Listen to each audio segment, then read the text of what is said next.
Right now, your mind is somewhere else. Not here, not fully inside this moment. Part of you is already thinking about the next notification, the next video, the next thing that will pull your attention away. And the strange part is, you enjoy it. You enjoy being distracted because distraction feels good. It feels like relief. Relief from silence, relief from thinking, relief from facing something inside your own mind that you are not ready to confront. But this relief comes with a price, a very dangerous one. Because every moment you escape into distraction, something inside you slowly begins to weaken. Your attention, your clarity, your ability to sit alone with your own thoughts. And once that ability disappears, something far deeper disappears with it. Your control over your own mind. For most of human history, the human brain was trained in silence. Long walks, quiet nights, moments where nothing was happening. And in those moments, the mind would begin to organize itself. Thoughts would settle. Ideas would connect.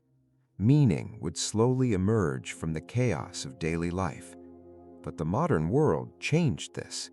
Now, silence is rare, very rare. The moment boredom appears, we reach for something. A phone, a screen, music, messages, endless stimulation. And at first, this seems harmless. Just small entertainment, just passing time, just relaxing.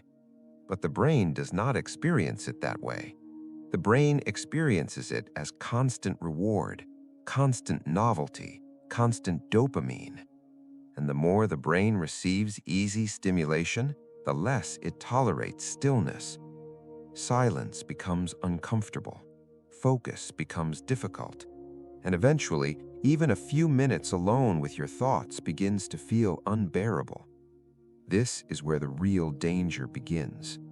Because distraction does not only steal your time, it slowly reshapes your mind. Every time you interrupt your attention, your brain learns something. It learns that effort is optional. It learns that discomfort should be escaped immediately. It learns that the moment something becomes difficult, there is always an easier pleasure waiting somewhere else. And over time, this creates a new type of person. A person who cannot stay with anything long enough to understand it. Not a book, not a conversation, not even their own thoughts. Everything becomes shallow, fast, temporary. The mind begins to jump from one thing to another like a restless animal searching for something it cannot find. And what it cannot find is depth. But there is something even more dangerous hidden inside distraction. Something most people never notice. Distraction protects you from yourself. When the mind becomes quiet, something interesting happens. Thoughts appear that you normally avoid. Questions, doubts, memories, feelings you have been pushing away for years.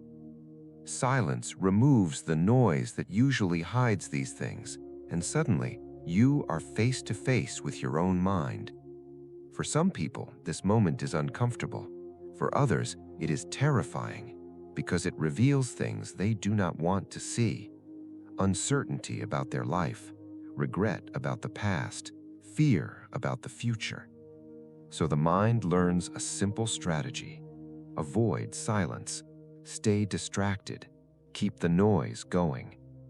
If the mind is always busy, those thoughts never fully appear. And this is why distraction feels so pleasurable. It protects you from confrontation. Not confrontation with the world, but confrontation with yourself. But avoiding yourself has consequences, serious ones, because the parts of you that remain unseen do not disappear. They simply move deeper into the unconscious. They grow in the dark, quietly influencing your behavior without your awareness. Your anxiety, your restlessness, your strange feeling that something is missing. These things often come from a mind that has never been allowed to sit still long enough to understand itself. Instead of clarity, there is constant stimulation. Instead of reflection, there is constant escape. And eventually, the mind becomes dependent on this escape. Silence starts to feel like a threat. You can see this everywhere now. People cannot wait in a line without checking their phone. They cannot sit in a room without playing something in the background. They cannot walk without headphones. The mind is never alone, not even for a few minutes. And because of this, a very important skill is slowly disappearing: the ability to be present, to stay with one thought long enough to explore it, to remain inside a moment without trying to escape it. Without this skill, depth becomes impossible. Creativity disappears, insight fades, and the mind becomes trapped on the surface of life, endlessly consuming stimulation, but rarely understanding anything deeply. The dangerous part of distraction is that it feels harmless, but every moment of unconscious escape slowly trains the mind to avoid depth, to avoid reflection, to avoid silence. And a mind that cannot face silence cannot fully understand self. So the real question is not whether distraction exists; it always will. The real question is whether you are controlling your attention or whether your attention is controlling you. Because the moment you reclaim your attention, you reclaim something much deeper: your awareness, your clarity, your ability to think independently. And in a world built on endless distraction, that ability has become very rare.